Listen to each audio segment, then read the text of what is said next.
Michael's hands gripped the steering wheel at exactly 10 and 2, the way his father taught him 20 years ago, the same father who'd told him that life was about showing up, doing the work, and going home. Simple, clean, predictable. At 43, Michael had mastered that formula perfectly. He showed up for his Uber shifts, did the work of driving strangers through the city's veins, and went home to an empty apartment that still smelled faintly of his ex-wife's perfume 2 years after she'd left. Tonight was supposed to be just another Saturday night. Pick up, drop off, repeat. But the woman who slid into his back seat at 11:47 p.m. would shatter everything he thought he knew about second chances and about himself. Quick pause. Before we continue, tell us, where in the world are you watching from?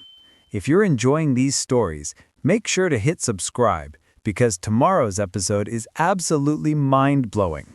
The notification chimed on Michael's phone, cutting through the soft jazz he always played to calm the anxiety that had become his constant companion since the divorce. The Ritz-Carlton downtown. 5-star rating needed. Michael straightened his collar, checked his rearview mirror, and pulled away from the 7-Eleven where he'd been parked, nursing his third coffee of the night. The city looked different at midnight, cleaner somehow, like all the rough edges had been softened by darkness and streetlights. Michael knew every corner of this place. He'd grown up here, fallen in love here, gotten married at St. Peter's Cathedral on 5th and Morrison, had his kids here, and eventually watched his marriage crumble here. The city was a witness to every version of himself he'd ever been. The Ritz-Carlton stood like a glass and steel monument to success, everything Michael wasn't anymore. He pulled up to the entrance, where a doorman in a uniform that probably cost more than Michael's monthly rent stood ready. A woman emerged from the revolving doors, pulling a small black suitcase. Professional, put together. Michael could see that much even from a distance. He unlocked the doors. She climbed in, and then the dome light came on. Time didn't stop.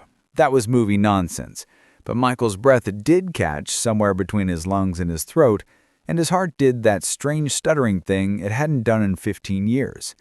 The woman in his back seat was Sarah Chen. Sarah, who'd been 24 when he'd known her, all sharp ambition and soft smiles. Sarah, who'd he loved with the kind of intensity that scared him so badly he'd run from it.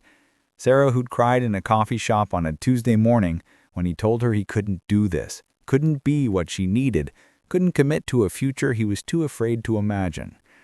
Her eyes widened, her lips parted slightly. She knew. Of course she knew. Michael's voice came out rougher than he intended. He confirmed her destination through the app, some mechanical part of his brain still functioning while his rest of him reeled. The airport, Terminal B. A 40-minute drive if traffic cooperated, which it usually did at this hour. Sarah settled into the back seat, and Michael could feel her eyes on the back of his head as he pulled away from the hotel. The first 5 minutes passed in silence so thick it felt like a third passenger. Michael's mind raced through possibilities. He could pretend he didn't recognize her. He could make small talk about the weather. He could ask if she was visiting or leaving. All the normal Uber driver things. Instead, he said nothing. And neither did she. The city rolled past the windows. Michael took the long route, not consciously at first, but then very consciously. Past the old movie theater where they'd seen terrible horror films and laughed through all the scary parts. Past the park where they had their first real conversation, sitting on a bench for 4 hours until the sun set and the security guard told them it was closing time. Past the corner where Michael had first kissed her, on a September night that smelled like rain and possibility. Sarah must have noticed. The route was wrong, inefficient, but she didn't say anything. Finally, at a red light, Michael's eyes flicked to the rearview mirror. Sarah was looking out the window, her profile illuminated by passing neon. She looked older, which made sense. 15 years older, but also different in a way that had nothing to do with age. She carried herself differently, more certain, more complete. The light turned green. Michael drove. It was Sarah who broke first. Her voice was exactly as he remembered it. that slight rasp that made everything she said sound intimate, like a secret being shared. She asked how he had been. Simple question, impossible answer. Michael's response came out in careful pieces. The divorce 2 years ago, his ex-wife, Jennifer, who had been patient for 8 years before finally admitting that Michael was never really present, even when he was sitting right next to her. 2 kids, Emma and Jake, 10 and 8, who spend every other weekend with him in an apartment that never felt like home. The corporate job he had lost 3 years ago when his company downsized. The Uber driving that had started as a temporary solution and had somehow become permanent. He didn't dress it up, didn't make excuses. Just laid out the facts of his life like items on a grocery list. Milk, bread, failure, loneliness, more failure.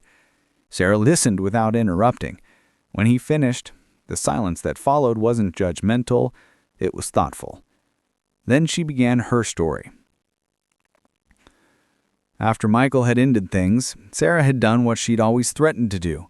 She'd moved to New York City with $800 and a marketing degree that felt useless in a city full of Ivy League graduates. She'd worked 3 jobs that first year: barista at dawn, temp work during the day, bartender at night. She'd survived on determination and spite, the kind of anger that fueled ambition rather than destroying it. She'd climbed. God had she climbed. From temp to assistant to coordinator to manager to director. At 32, she'd become VP of marketing at a firm that handled campaigns for Fortune 500 companies. She'd traveled to Tokyo, London, Dubai. She'd given keynotes at conferences. She had been featured in Forbes 30 Under 30, albeit as number 29, which she joked about because humor had become her armor. But 6 months ago, Sarah had walked into her corner office with its view of Manhattan and had felt absolutely nothing. Not satisfaction, not pride. Just a vast, echoing emptiness that no amount of success could fill. So she quit. Just like that. Walked away from the salary, the prestige, the life she had built from nothing. She'd spent the last 6 months traveling, thinking, trying to figure out what she actually wanted, rather than what she thought she should want. Michael listened and something in his chest ached. Not jealousy exactly, though there was some of that. More like recognition. He'd spent 15 years being afraid of commitment, of risk, of anything that might hurt, and in avoiding pain, he'd also avoided everything that made life worth living. Sarah had run towards her fear and built something remarkable, even if that something had ultimately left her empty. But at least she had tried. At least she had lived. The GPS showed 20 minutes to the airport. 20 minutes left of this strange, suspended moment before Sarah disappeared from his life again. Michael's foot eased off the gas, dropping 5 miles below the speed limit. A car honked behind him. He ignored it. In the rearview mirror, Sarah smiled slightly, like she knew exactly what he was doing and didn't mind. What Michael did next surprised even himself. At the next intersection, instead of continuing toward the highway, he turned left, toward downtown, toward the old neighborhood, toward a past that suddenly felt more alive than his present. Sarah noticed immediately. She leaned forward slightly, her voice curious rather than concerned. She asked if this was the right way. Michael's answer came without thought, without the careful consideration that usually governed his every decision. He told her he was taking a detour. There was somewhere he wanted to stop if she had time. His flight wasn't until 2 a.m. They had time. Sarah should have protested, should have demanded he take her to the airport, should have reported him for going off route. Instead, she settled back into her seat and said okay. 10 minutes later, Michael pulled into the parking lot of Joe's Diner, a 24-hour establishment that had survived 3 recessions, 2 ownership changes, and the food poisoning scandal of 2019. The red neon sign flickered with the same rhythmic pattern it had for 30 years. The place was a relic, and Michael loved it for exactly that reason. They'd spent countless nights here 15 years ago. Late-night study sessions when Sarah was finishing her degree. Midnight breakfast after movies. Long conversations over coffee that had gone cold hours ago. It was their place, in a way nothing else had ever been. Sarah stared at the building through the window. For a moment, Michael thought he'd made a terrible mistake. This was too much, too presumptuous, too desperate. But then Sarah unbuckled her seatbelt and opened the door. They walked across the parking lot together, not touching, maintaining a careful distance. The door chimed as they entered, The same brass bell that had been there forever. The smell hit Michael immediately. Coffee, bacon grease, industrial cleaner, and something else. Memory, maybe, or nostalgia, or regret. Probably all three. The place was nearly empty. A trucker sat at the counter, hunched over pie. A young couple occupied a booth, whispering intensely about something that seemed desperately important. And behind the counter, wiping down the coffee machine, was Tom. Tom had managed Joe's for 23 years. He was in his mid-50s now, with gray streaking through his dark hair and permanent smile lines around his eyes. He'd seen everything humanity had to offer in the small hours of the morning. Drunks and insomniacs, first dates and last dates, celebrations and heartbreaks. Nothing surprised Tom anymore. But when he looked up and saw Michael walk in with Sarah, his eyebrows rose. Recognition, then understanding, then something that looked like approval crossed his face. Tom had known them back then, had served them countless times, had once told Michael, during a quiet moment after Sarah had gone to the bathroom, that some people find their person early and spend the rest of their lives trying to understand how lucky they are. Michael had laughed it off then. The comment felt different now. Tom didn't say anything about the years, about Sarah's absence, about the strangeness of this moment. He just smiled and gestured toward their old booth, the corner one, with the slightly ripped vinyl seat and the window that looked out over the street. Their booth. They slid in across from each other. Tom appeared with menus they didn't need and a knowledge born of repetition. Without asking, he poured 2 coffees, black for Michael, cream and 2 sugars for Sarah. Some things, apparently, Tom never forgot. The silence between them felt different here. Less awkward, more comfortable, like an old sweater found in the back of a closet that still fit perfectly despite the years. Sarah wrapped her hands around her coffee mug. Her nails were painted a deep red, professional and perfect. She never wore nail polish back then, had always been too busy, too practical for such things. Another change, another piece of evidence of the life she'd lived without him. Michael spoke first. He apologized not for bringing her here, but for 15 years ago, for being too scared to love her properly, for choosing safety over happiness, for all the ways he'd failed her when she'd needed him to be brave. Sarah listened, her dark eyes steady on his face. When he finished, she didn't immediately respond. She took a sip of coffee, considering. Then she said something Michael wasn't expecting. She thanked him. The words hit Michael like a physical thing.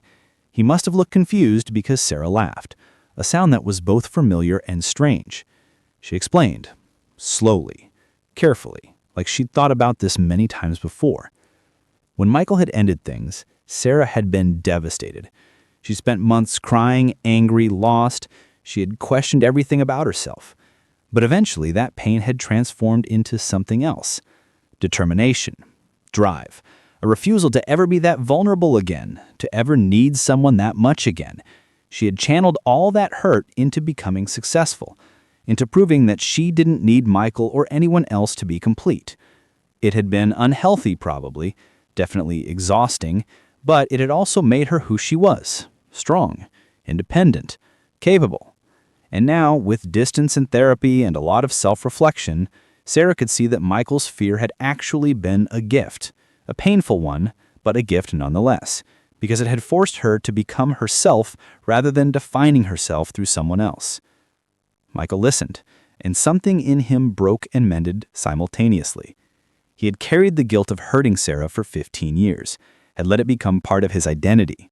The man had ruined something good because he was too broken to appreciate it.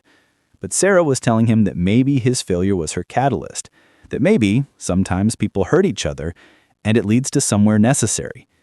It didn't erase what he had done, didn't make it right, but it complicated it in a way that felt true. Tom returned with food they hadn't ordered, pancakes for Sarah, scrambled eggs for Michael. Their old orders. Tom set the plates down with a knowing smile and disappeared back behind the counter. They ate slowly, talking between bites. The conversation meandered through 15 years of life. Sarah's time in New York, the relationships that hadn't worked out, the therapy that had, the moment she'd realized success wasn't enough. Michael's marriage to Jennifer, who had been kind and patient and deserved someone more present than he'd ever been. His Kits, who he loved desperately but never quite knew how to reach. The slow erosion of his career, his confidence, his sense of purpose. Sarah asked what Michael wanted now, at 43, with half his life behind him and half still ahead. It was a question no one had asked him in years, maybe ever. Jennifer had asked what he needed, what was wrong, why he was so distant. His therapist asked about his childhood, his feelings, his coping mechanisms, but no one had simply asked what he wanted. Michael thought about it. Really thought about it, maybe for the first time in his adult life. He wanted to feel awake again, to feel like his choices mattered, to build something he could be proud of, even if it was small, to be present with his kids instead of just existing near them, to stop running from discomfort and start running toward something. Sarah nodded slowly. She understood that. It's why she'd quit her job, why she was on her way to Chicago for an interview with a nonprofit that paid half what she'd been making, but promised work that actually meant something. It's why she'd come back to the city first, to where everything had started, to see if she could make peace with her past before moving into her future. Then Sarah said something that changed everything. She wasn't just passing through. The nonprofit had offices in 3 cities: Chicago, Seattle, and here. If they offered her the position, she got to choose. She'd been leaning toward Chicago, toward something completely new, but now, sitting in this booth, she wasn't sure. Maybe going backwards was the only way to move forward. Telling and preparing this story took us a lot of time. So if you're enjoying it, subscribe to our channel. It means a lot to us. Now back to the story. Michael's coffee had gone cold. He didn't care. His eggs sat half-eaten on his plate. He couldn't remember the last bite he'd taken. All he could focus on was Sarah's words, hanging in the air between them like a promise or a threat, or both. She was considering coming back, here, to this city, where he was. Michael's mind raced through implications, possibilities, catastrophes. What did this mean? Was she suggesting something? Was he reading too much into it? Should he say something? What could he possibly say that wouldn't sound desperate or presumptuous or insane? But before Michael could formulate a response, Sarah continued talking. And what she said next shattered every assumption he'd made about this night. The hotel she'd stayed at, the Ritz-Carlton, hadn't been random. Sarah had specifically chosen it because it was in their old neighborhood. She'd arrived in the city 3 days ago, not tonight. 3 days she had spent walking the old streets, visiting the old places, working up courage for something. She'd stood outside Michael's apartment building yesterday afternoon, had found his address through social media, through the digital trails everyone left behind. She'd stood there for 20 minutes, finger hovering over his buzzer before losing her nerve and walking away. The Uber request hadn't been to get to the airport. Her flight to Chicago had been this morning. She'd canceled it. The ride request had been a desperate, last-minute attempt to engineer exactly this: a chance to see Michael without the weight of intention, without having to knock on his door and face the possibility of rejection. She'd requested multiple rides, canceling when they weren't him, until finally, impossibly, his name and face had appeared on her screen. Michael felt the world tilt slightly. This entire night, the seemingly random encounter had been orchestrated. Sarah had come looking for him. His voice came out strange when he asked why. Why would she do this? Why now, after 15 years? Why risk disrupting the life she'd built? Sarah's answer was simple and complicated all at once. Because she tried everything else. She tried success, relationship after relationship, therapy, meditation, travel. Throwing herself into work, pulling back from work. She tried to move on, to forget, to forgive, to understand. And none of it had worked. There was still a Michael-shaped hole in her life that nothing else fit into. She wasn't saying she was still in love with him. 15 years was too long for that kind of romantic notion. But she needed to know if there was something still here.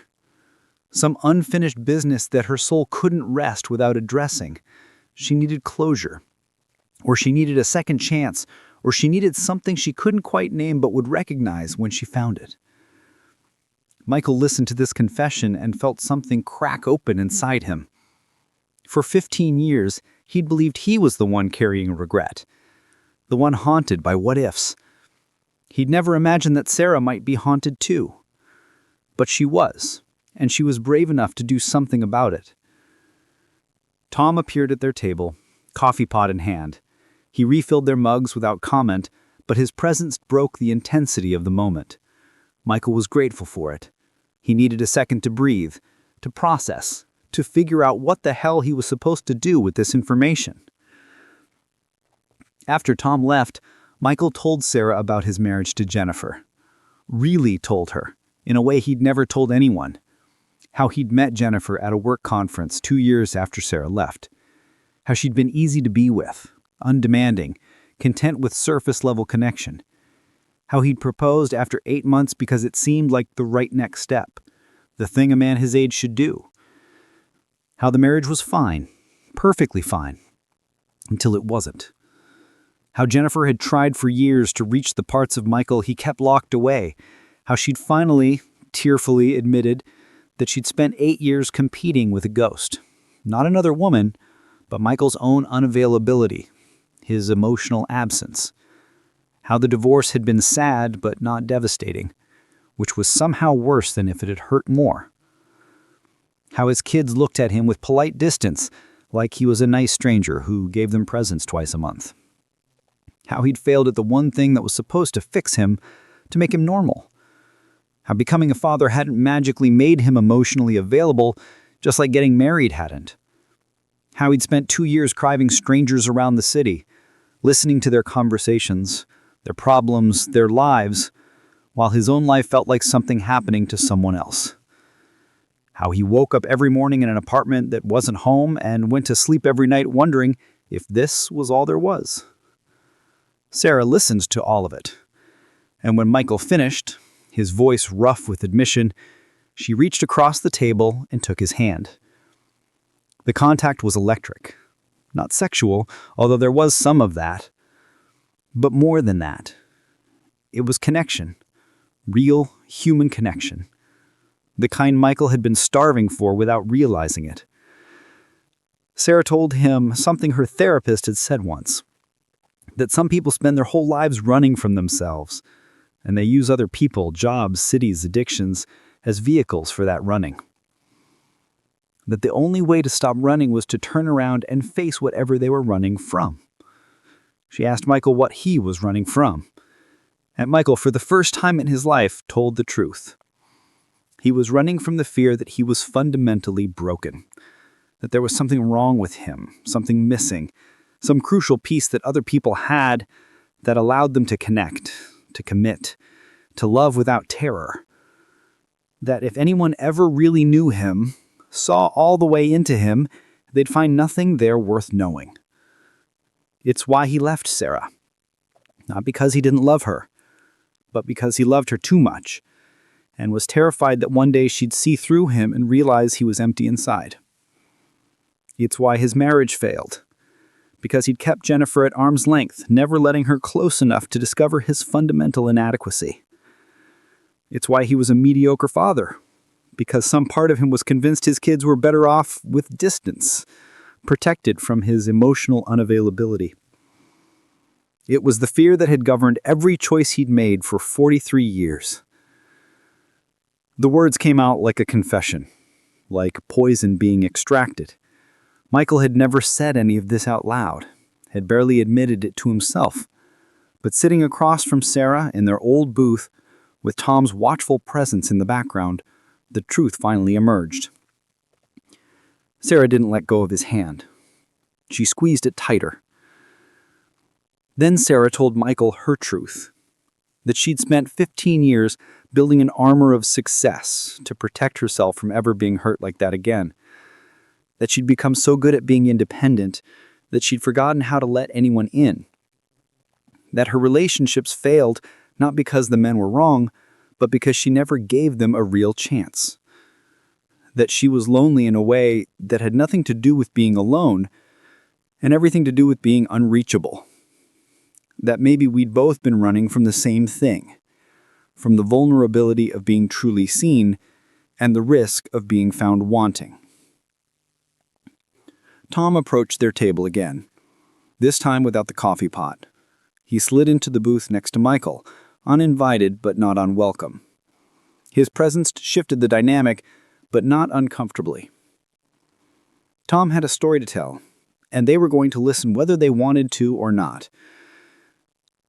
Tom had been married once, 30 years ago, had loved his wife with everything he had. They'd been planning for kids, had picked out names, had painted the second bedroom in their small apartment pale yellow because it worked for either gender. Then she got sick. Cancer. The kind that moved fast and didn't care about plans or love or painted rooms. She died 6 months after the diagnosis. Tom was 25 years old and suddenly, devastatingly alone. And he made a choice. He could let that tragedy define him, or he could let it teach him. What it taught him was this: life gives everyone the same gift, and that gift is uncertainty. The gift is that anything can change at any moment, which means every moment matters. Tom's story hung in the air after he finished. He didn't wait for a response, just stood up, patted Michael's shoulder, and returned to the counter. But his words had landed like stones thrown into still water, ripples spreading outward. Michael looked at Sarah. She looked back. Something unspoken passed between them. They left the diner 20 minutes later after Michael paid a bill that Tom tried to refuse. The night air felt different than it had an hour ago. Cooler, clearer, more real. They stood by Michael's car, neither of them moving to get in. Sarah checked her phone. Her flight, the one she'd canceled, would have been boarding right now. She could rebook. There were red-eyes to Chicago every few hours. Or she could not. The choice was hers, and for the first time in months, she didn't feel pressured by it. Michael found himself talking. The words came easier now, like whatever dam had been holding them back had cracked in the diner. He told Sarah about the night his ex-wife had left, how Jennifer had packed 2 suitcases, moving calmly and methodically while he'd sat on the couch, frozen, how she'd paused at the door and said something he'd never forgotten, that she hoped he'd figure out how to be happy, because he deserved it, even if he didn't believe it. He'd thought about those words for 2 years, turned them over in his mind during long Uber shifts, while his kids talked about school and he only half listened, while he stared at a ceiling at 3 a.m. wondering what the hell he was doing with his life. He'd never figured out how to be happy, hadn't even known where to start. But tonight, for the first time, he felt something close to it. Not happiness, exactly, but possibility. The sense that maybe his life wasn't over, wasn't set in stone, wasn't just something to be endured. Sarah listened, and when he finished, she said something that surprised him. She told him she'd been in therapy for 4 years, that it had taken her 3 years just to admit she was still angry at him, that her therapist had suggested she write him a letter, not to send, but just to get it out, that Sarah had written 17 different versions of that letter, each one different, some angry, some sad, some confused, some grateful, that the last version, written 3 weeks ago, had been an invitation. Come find me if you're ready. I think I might be ready too.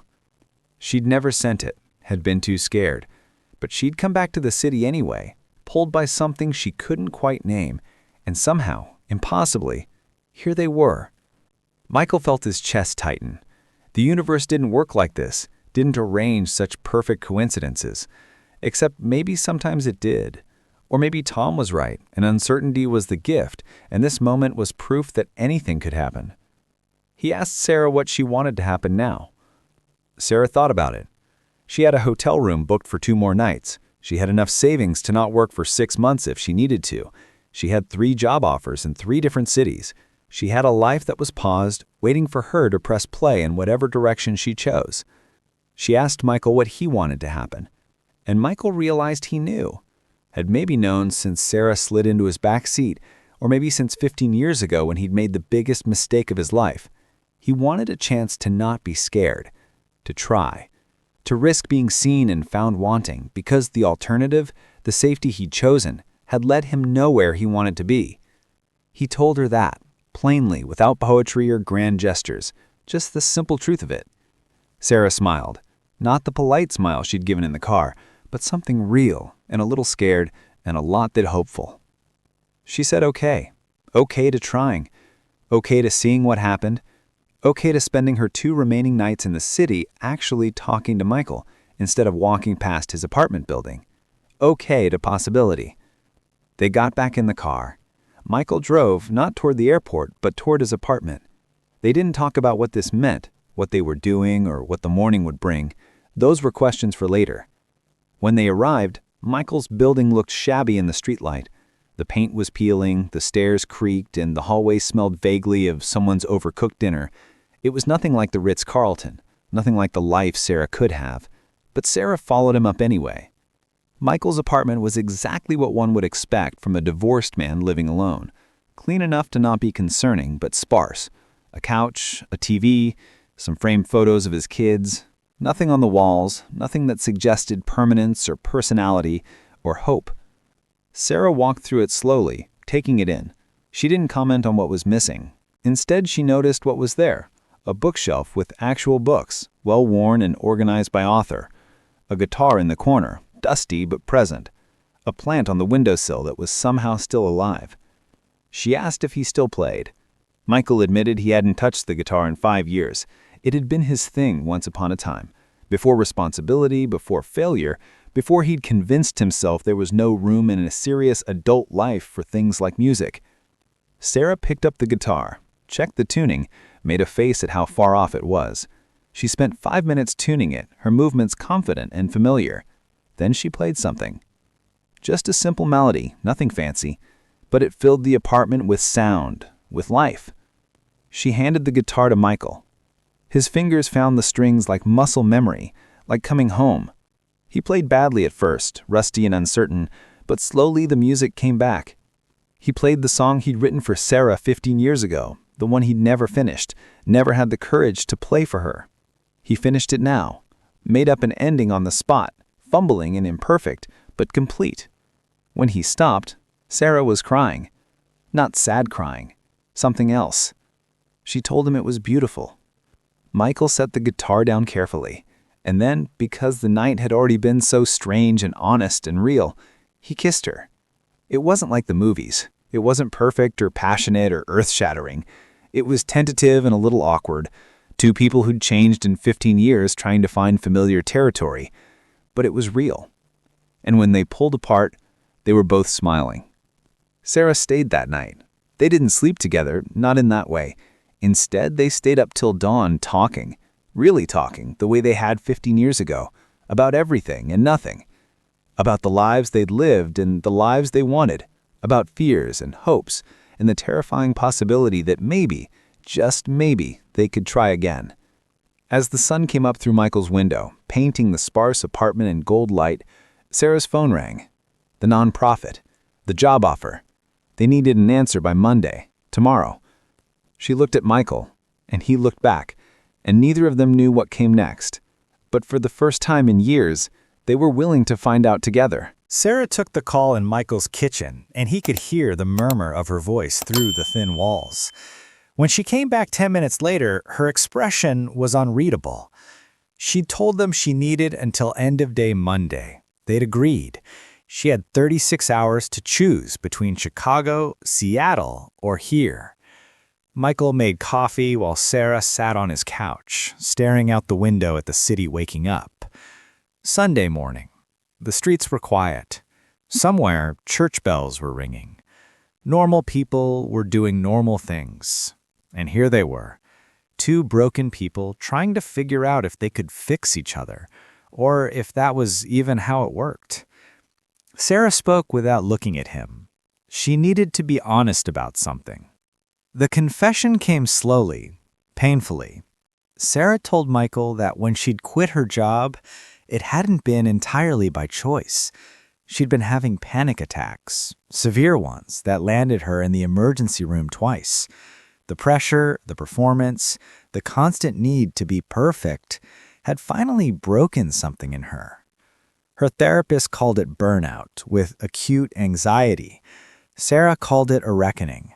She'd built her entire adult identity on being successful, on being the woman who didn't need anyone, who'd turned heartbreak into triumph. But that identity was a prison, and she'd finally cracked under the weight of it. The traveling, the soul-searching, the job search at a nonprofit. These weren't choices made from a position of strength. They were desperate attempts by a woman who'd had a breakdown and was trying to find a reason to keep going. She wasn't the put-together, successful woman Michael thought she was. She was just as lost as he was, just better at hiding it. Michael listened to this confession and felt something shift. Not disappointment, relief, because Sarah's perfection had been intimidating, had made him feel even smaller by comparison. But her brokenness, her honesty about struggling, that was something he understood. He told her about the night after Jennifer left, when he'd sat in his car in a parking garage for 3 hours, seriously considering just driving. Not home, not anywhere specific, just driving until he ran out of gas or country or will. How he'd called the suicide prevention hotline and talked to a woman named Grace for 40 minutes. How she'd convinced him to go home, to call his sister, to stay alive for one more day. How he'd never told anyone about that night. Not his therapist, not his family, not his friends. How he carried it like a secret shame, proof of how broken he was. Sarah crossed the room and sat next to him on the couch. She took his hand again, that same electric contact from the diner. She told him about her night, the worst one, 6 months ago, in her expensive apartment overlooking Manhattan after a panic attack that had lasted 3 hours. How she'd stood at her window on the 32nd floor and thought about how easy it would be, how peaceful.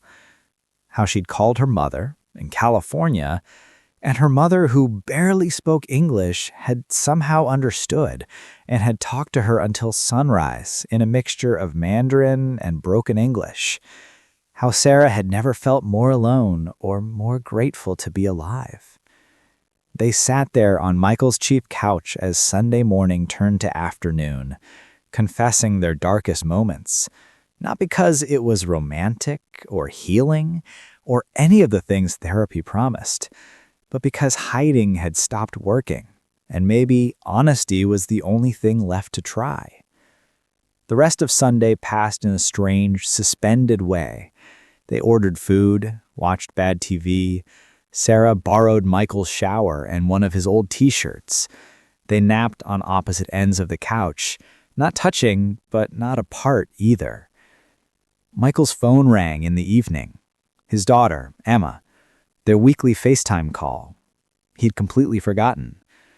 Sarah offered to leave, to give him privacy, but Michael asked her to stay. So she sat just out of frame while Michael talked to his 10-year-old daughter about school, about her soccer game, about the book she was reading. Emma asked what he'd done this weekend. The question was routine, expected.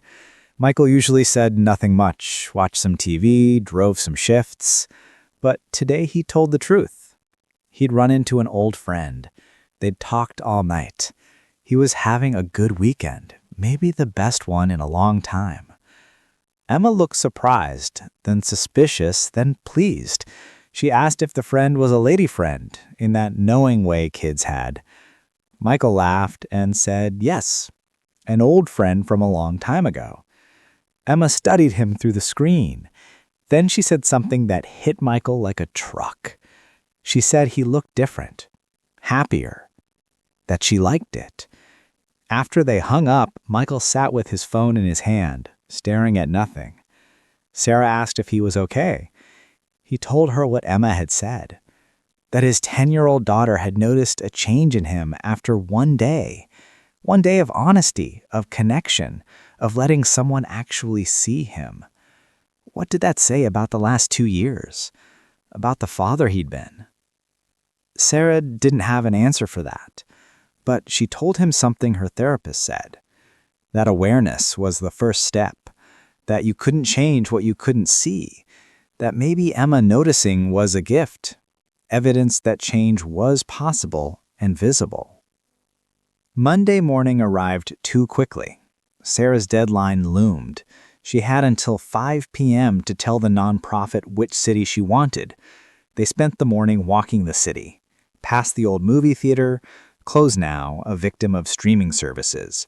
Past the park where they'd talked for hours, now renovated with new benches and a playground. Past the corner where Michael had first kissed her, now home to a Starbucks. Everything had changed. Everything was the same. At lunch, at a sandwich shop neither of them had been to before, Sarah's phone rang again. The nonprofit. She let it go to voicemail. When she checked it, her face went pale. There was no easy way to say it, so she just did. There had been a mistake. The position in this city had been filled internally last week. They'd forgotten to update their records. Her options were Chicago or Seattle. Not here. Never here. The news landed like a physical blow. Michael felt it in his chest, in his stomach, everywhere. Of course this was how it worked. For one weekend, he'd let himself believe in possibility, and reality had shown up right on schedule to remind him that some things didn't work out, no matter how much you wanted them to. Sarah looked shattered. She'd made her choice, had been ready to tell them she wanted to stay, wanted to try this thing with Michael, wanted to stop running, and now there was no choice to make. Chicago or Seattle. Somewhere else or somewhere else, but not here. Michael watched her struggle, and something in him shifted. He'd spent his entire life being passive, letting things happen to him, accepting whatever seemed safest.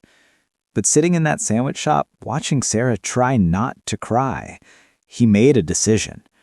He told her to take the Seattle job. Sarah looked at him like he was crazy. Seattle was 3,000 miles away. How did that help? Michael explained. Seattle because it was further from her old life in New York. Because the Pacific Northwest was beautiful, and she'd said once 15 years ago that she wanted to see the ocean every day. Because Chicago was too close to old patterns, old ways of being. And because Michael was going with her. Now Sarah definitely thought he was crazy. He had kids here, a life here, such as it was. He couldn't just leave. But Michael was already thinking it through, out loud, the plan forming as he spoke. Emma and Jake were with Jennifer most of the time anyway. He saw them 2 weekends a month. He could fly back for those weekends, or they could come visit him sometimes. Kids are resilient. His therapist had said that once, and Michael had hated it, but maybe it was true. He could drive Uber in Seattle just as easily as here. Better, probably, with all the tech workers and tourists. He had nothing tying him to this apartment, this city, this half-life he'd been living. But more than that, more than the logistics, Michael realized something. He'd spent 15 years regretting letting Sarah go. He'd spent 2 years in a marriage where he was present but not really there. He'd spent 43 years playing it safe and ending up alone anyway. What was the point of safety if it just meant slowly dying inside? Sarah stared at him. She asked if he was serious. Michael had never been more serious about anything in his life. But Sarah shook her head. She couldn't let him do that. Couldn't let him uproot his life for her. What if it didn't work out? What if they got to Seattle and realized the weekend had been a fluke, a moment of nostalgia and loneliness that couldn't survive real life? Then he'd be 3,000 miles from his kids, from everything he knew, for nothing. Michael acknowledged the risk. All of it. But he told her something he'd finally understood, sitting in his apartment at dawn, listening to her breathe while she slept on his couch. He was going to have regrets either way. He could regret trying and failing, or he could regret never trying at all. And he'd lived with the second kind of regret for 15 years. He knew exactly how that felt, how it poisoned everything, how it turned his life into something he had to endure rather than live. At least if he tried and failed, he'd know. At least he'd have been brave enough to risk something. Sarah listened to this, and tears finally fell. She told him he was an idiot, that this was crazy, that they barely knew each other anymore, that 15 years was a lifetime, and they were different people now. Michael agreed with all of it. And he still meant what he said. They sat in that sandwich shop for another hour, talking through logistics, fears, possibilities. Sarah called the nonprofit back and accepted the Seattle position. Start date in 3 weeks. Michael called his ex-wife, and that conversation was harder. Jennifer was surprised, concerned, skeptical. But she also said something unexpected. She said she hoped it worked out, that Michael deserved to be happy, that the kids would understand if he could just be honest with them about why he was going. The next 2 weeks were chaos. Michael gave notice on his apartment, sold most of his furniture to a college kid for $200, packed his life into 6 boxes and 2 suitcases, told Emma and Jake that he was moving, that he'd met someone special, that he'd visit all the time, that this didn't mean he loved them any less. Jake, 8 years old and adaptable, thought it was an adventure. Emma, older and more aware, was hurt. She asked if Michael was leaving because of them. The question broke his heart. Michael sat with her, really sat with her, and told her the truth in a way he'd never been truthful before.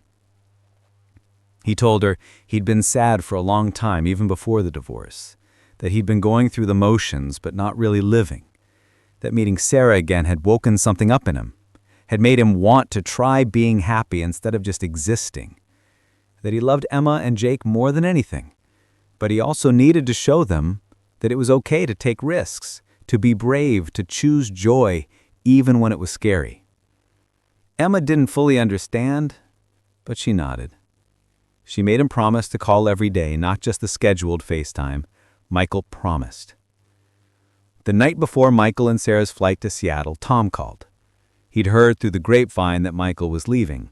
He wanted them to come to the diner one last time. So they went.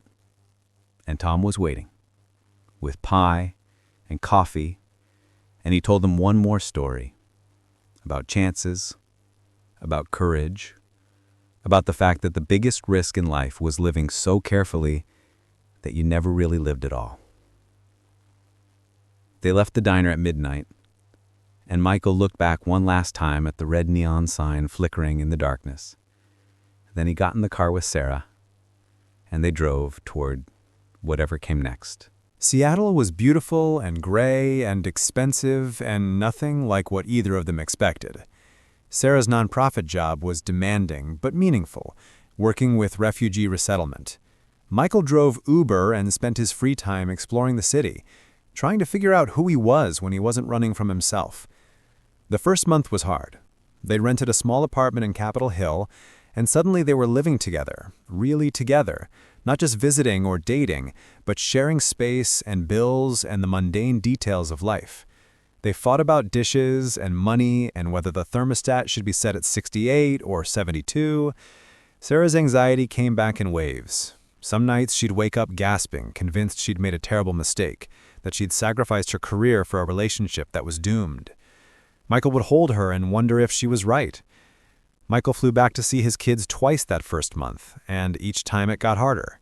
Emma was pulling away, punishing him for leaving, even though she'd never say it directly.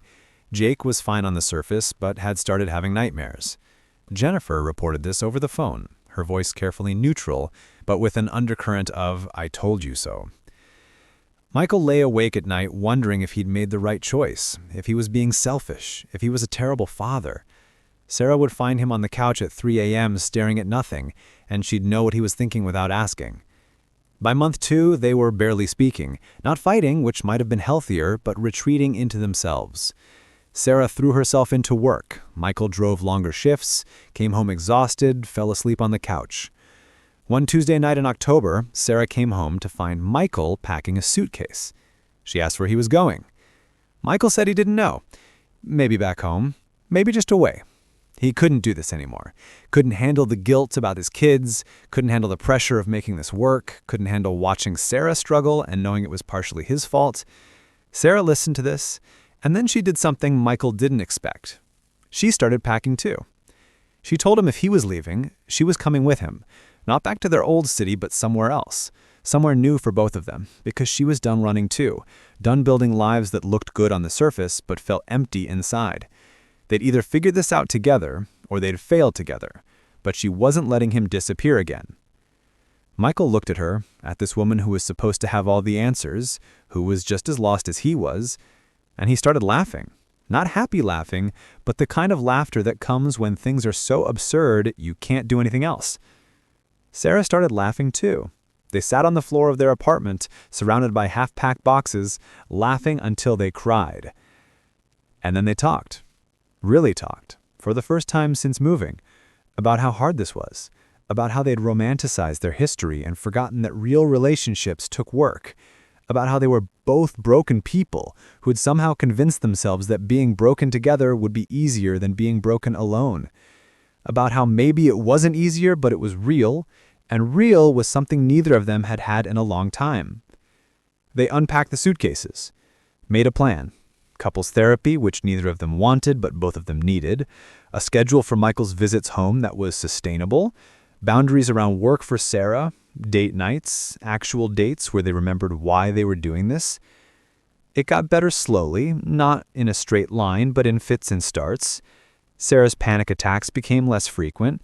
Michael started playing guitar again, found a small venue that did open mic nights. Emma softened after Michael spent an entire weekend with her, just her, doing whatever she wanted. Jake stopped having nightmares. By month 4, things weren't perfect, but they were real. They'd stopped trying to recreate something from 15 years ago and started building something new. Something that acknowledged their damage, their flaws, their fears, but didn't let those things win. Michael took Sarah to the Seattle waterfront one Saturday morning. They drank coffee and watched the ferries cross the gray water. Sarah told him she'd been offered a promotion, but it meant more travel, more pressure, more of the things that had broken her before. She'd turned it down. She'd chosen smaller, simpler, more sustainable. She'd chosen being okay over being exceptional. Michael told her he'd enrolled in community college, 2 classes, just to start, business management. He was thinking about starting a small music school, teaching guitar to kids. It was a crazy idea, probably wouldn't work, probably wouldn't make money, but it was his crazy idea, his dream, and he was going to try. Sarah smiled at him, and it was the smile from 15 years ago. Not perfect, but real. She told him she was proud of him. They sat there watching the water, 2 broken people who'd found each other twice and were learning, slowly, painfully, how to build something that might last. 6 months after moving to Seattle, Michael's guitar school opened. It wasn't much, just a small studio space in a strip mall with 3 students and a dream. But it was his, and that mattered. Sarah came to the grand opening, which consisted of Michael, his 3 students, and Tom, who'd flown out from their old city to support him.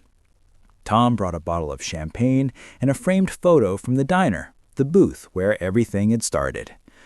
Emma and Jake were there too, having flown out with Jennifer, who'd agreed to let them spend spring break in Seattle.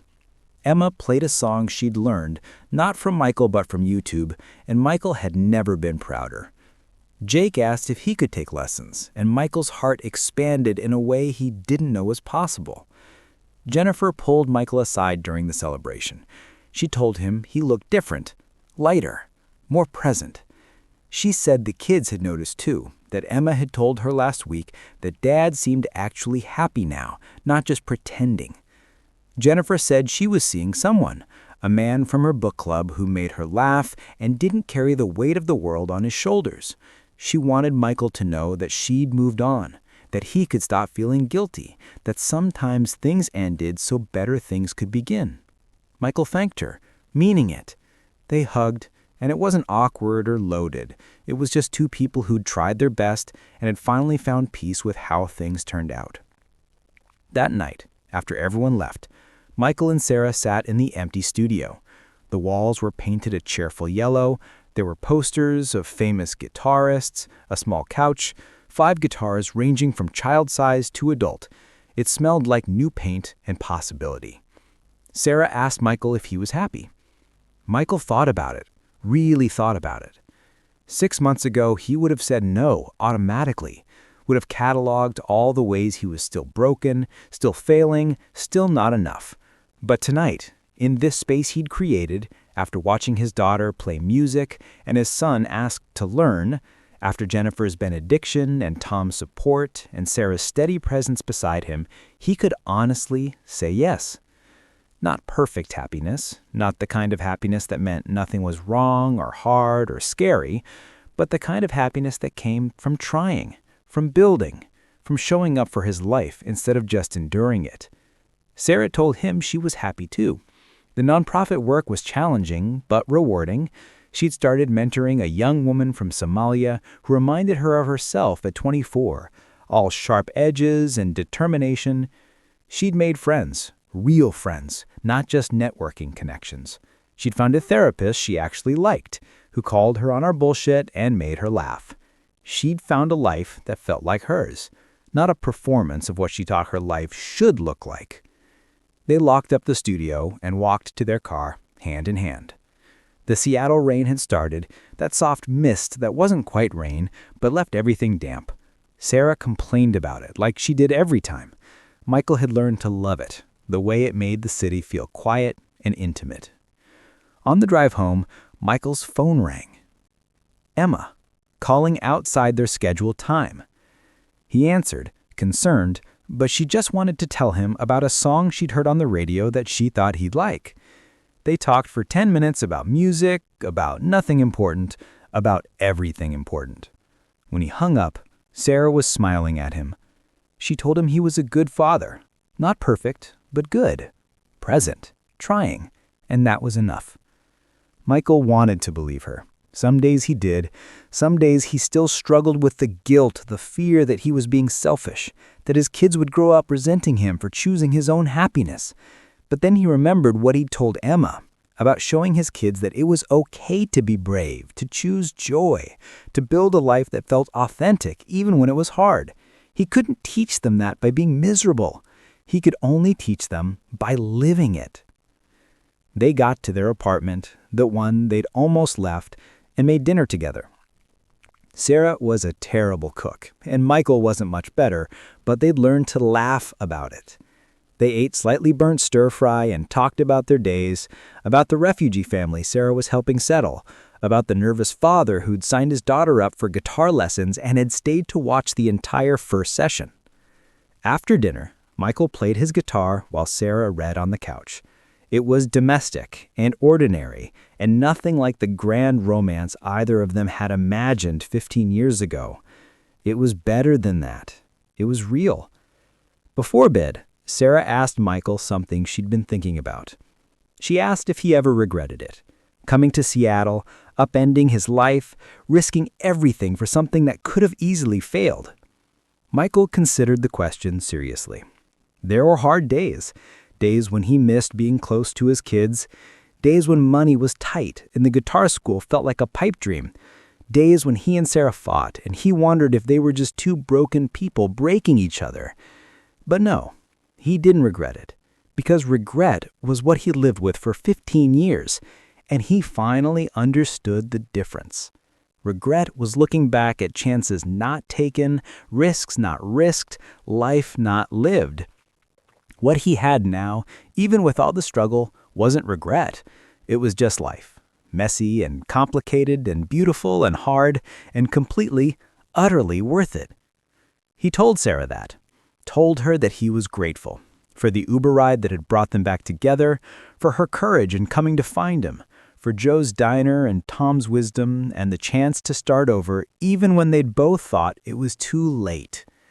For the possibility that broken people could find each other and not fix each other, because that wasn't how it worked, but maybe hold each other while they both learned to heal. Sarah kissed him, and they went to bed, and outside the rain continued falling on Seattle. On a city of second chances and new beginnings, on two people who'd found each other twice and were learning, one day at a time, how to build something that might last. A year later, Michael's guitar school had 12 students. Sarah had been promoted at the nonprofit, but to a role she'd helped design, one that didn't require travel or 70-hour weeks. Emma had asked to spend the summer in Seattle, and Jake wanted to come too.